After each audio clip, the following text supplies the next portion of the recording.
નમસ્કાર વિદ્યાર્થી મિત્રો, all in one study digital YouTube ચેનલમાં દરેક વિદ્યાર્થી મિત્રોનું સ્વાગત છે. વિદ્યાર્થી મિત્રો, જવાહર નવોદય પ્રવેશ પરીક્ષા અને કોમન એન્ટ્રન્સ ટેસ્ટ પ્રવેશ પરીક્ષાની અંદર આપણને જે ગણિતની અંદર ચેપ્ટર આપ્યા છે ગણિતના, એમાંનું એક ચેપ્ટર એટલે કે કૌંસ વાળું, કૌંસ એટલે એને કહેવામાં આવે કૌંસની અભિવ્યક્તિનું સાદું રૂપ. તો આપણે આ બંનેની અંદર ઉપયોગી થાય એટલે કે જવાહર નવોદય અને સીઈટી એના માટે કૌંસની અભિવ્યક્તિનું સાદું રૂપ આપવાનું છે. તો કૌંસના જે ચાર પ્રકારો છે આપણી પાસે, આ છે નાનો કૌંસ, આ છે છગડીયો કૌંસ, આ છે મોટો કૌંસ અને આ છે રેખા કૌંસ. તો આ દરેક કૌંસના સાદું રૂપ આપતા આપણે આ વિડિયોની અંદર શીખવાનું છે. તો વિદ્યાર્થી મિત્રો, આપણે સરળ કૌંસથી લઈ અને એક પછી એક દરેક મિક્સ આવતા જાય એ રીતના કૌંસનું સાદુરૂપ આપતા શીખવાનું છે. તો આવા સાદુરૂપ આપવા માટે આપણે કઈ રીતે દાખલાઓ ગણવાના છે એની સમજૂતી આપણે આ વિડિયોમાં જોવા જઈ રહ્યા છીએ. તો જે વિદ્યાર્થી મિત્રો આપણી ચેનલમાં નવા છે તો all in one study digital YouTube ચેનલને લાઈક અને સબસ્ક્રાઇબ કરી દેજો, જેથી કરીને અમારા વિડિયો તમારી સુધી આવતા રહે.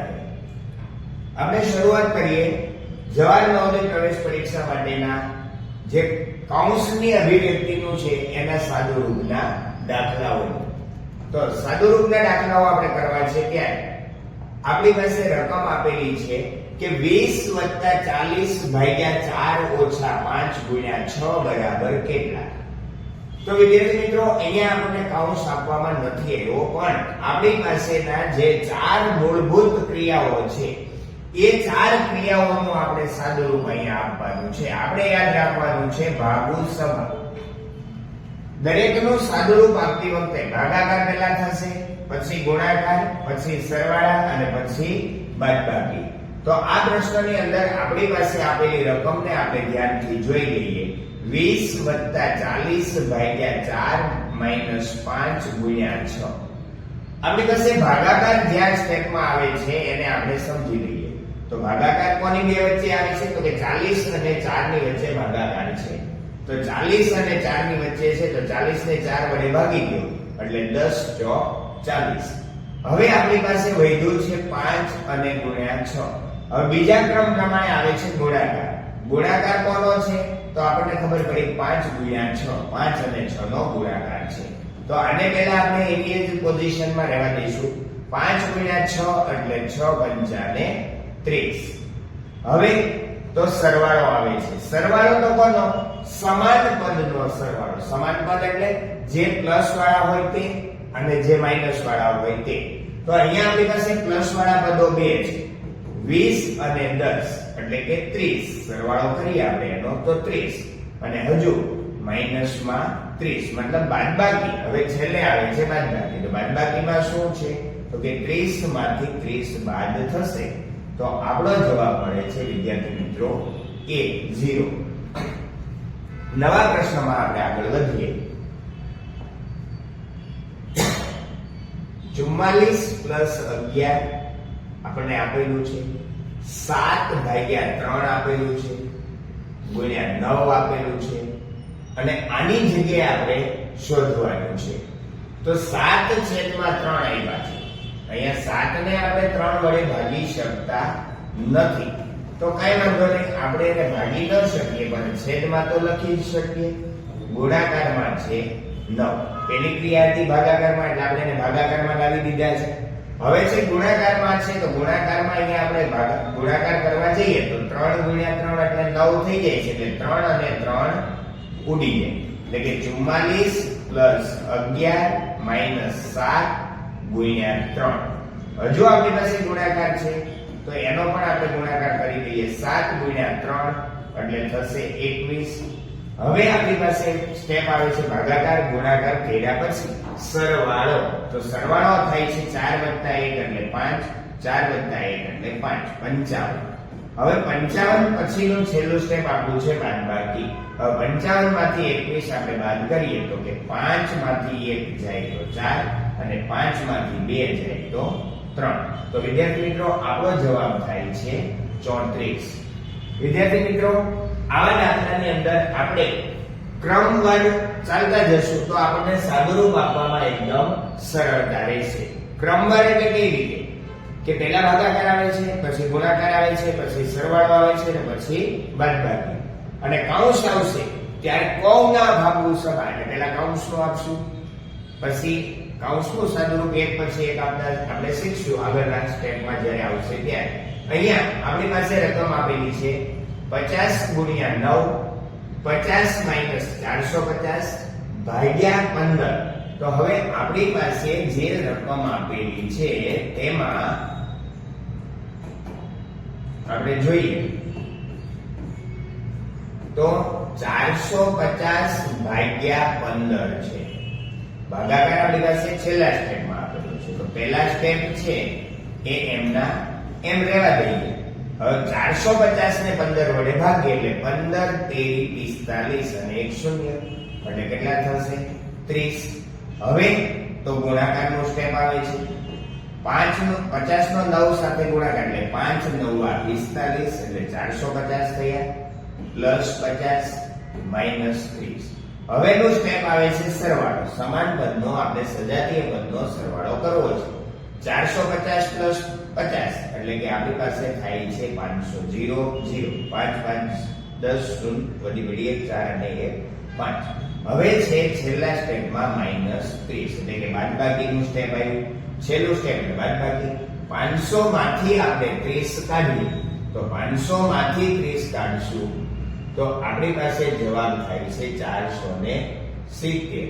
વિદ્યાર્થી મિત્રો અહીંયા આ એક છે એ ભૂલથી આવી ગયેલો છે, બાકી આપણો જવાબ 470 છે. એટલે કૌંસ ધ્યાનથી જોજો 470 460 450 ને 490 આપેલા છે તો આપણે અહીંયા આન્સર આપણો આવે છે 470. નવા પ્રશ્નમાં આપણી સામે 24 ગુણ્યા 12 પ્લસ 18 ભાગ્યા 9. હવે ભાગાકારનું સ્ટેપ અહીંયા આપવામાં આવેલું છે તો એકદમ ઈઝી દાખલો છે. ભાગાકારના સ્ટેપમાં 18 ને 9 વડે ભાગ્યા તો 9 દુ 18 એટલે 2 આવી જશે. હવે ગુણાકાર છે. કોનો ગુણાકાર છે તો કે 24 અને 12 નો ગુણાકાર છે. 24 અને 12 નો ગુણાકાર છે તો આપણે ગુણાકાર કરી દઈએ. 1 4 4 1 2 2 2 ચોક 8 2 2 4 8 4 અને 4 8 ને 2 એટલે કે 288 પ્લસ 2. હવે 288 પ્લસ 2 ગુણાકાર પછીનું સ્ટેપ છે સરવાળો અને સરવાળામાં 288 પ્લસ 2 એટલે થાય 290 અને 290 પછી આપણી પાસે કઈ છે નહીં, બાદબાકીનું સ્ટેપ આમાં આપેલું નથી તો આપણો આન્સર મળે છે 290. નવા પ્રશ્નમાં આપણી પાસે રકમ આપી છે 26 ગુણ્યા 74 ભાગ્યા 4 માઈનસ 5 પ્લસ 2. હવે ભાગાકાર અહીંયા આપવામાં આવેલો છે 74 ભાગ્યા 4 તો 74 ને આપણે 4 વડે ભાગવા જઈએ તો આપણને કઈક સમજ પડે છે કે 4 દુ 8 થઈ જાય એટલે 4 એકા 4 7 માંથી 4 જાય 3 લીધા ઉપરથી આવ્યા 4 તો 4 સત્તા 28 ને 4 અઠ્ઠા 32 તો આપણી પાસે બે શેષ વધે છે. તો બે શેષ વધે છે તો અહીંયા ભાગાકાર થતો નથી તો આપણે પેલા છે ને એને ખાલી 74 છેદમાં 4 લખી દઈએ -5 પ્લસ 2. હવે તો કે 13 ગુણ્યા આપણી પાસે ઉપરના સ્ટેપમાં થાય છે 13 ગુણ્યા 2 અને અહીંયાના સ્ટેપમાં થાય છે 2 ગુણ્યા 2. હવે 2 ગુણ્યા 2 ને 2 અહીંયાથી ઉડાવી દઈએ તો અહીંયા વધ્યા છે 13 ગુણ્યા 74 છેદમાં 2 -5 વત્તા 2. 74 ને 2 વડે ભાગીએ એટલે આપણને ખબર પડે છે કે 37 દુ 74 થાય એટલે હવે અહીંયા છેદ ઉડે છે તો હવેના સ્ટેપમાં 13 ગુણ્યા 37 ઓછા 5 વત્તા 2. 13 અને 37 નો ગુણાકાર કરીએ આપણે પહેલા 13 ગુણ્યા 37 એક શૂન્ય લેશું 3 તેરી 9 3 એકા 3 7 તેરી 21 2 7 એકા 7 અને 2 9. 1 9 અને 9 18, 3 અને 1 4. એટલે કે થાય છે આપણી પાસે 481 -5 + 2. હવે 481 સરવાળો કોનો કરવાનો છે? તો કે 481 + 2, પ્લસ વાળા પદો આપણી પાસે 2 છે, એમાં 2 ઉમેરી દઈશું તો 483 -5. હવે 483 માઈનસ આપણે 5 કરીએ તો 483 -5 નું સ્ટેપ કરો એટલે આમાંથી 5 કાઢવાના છે તો 478. આપણો જવાબ થાય 478. નવા પ્રશ્નમાં આપણે લખીએ. અહીંયા આપણી પાસે આગળના પ્રશ્નો માટે આવતા વિડીયોની અંદર ફરીવાર મળીશું. ત્યાં સુધી દરેક વિદ્યાર્થી મિત્રોને જય શ્રી કૃષ્ણ.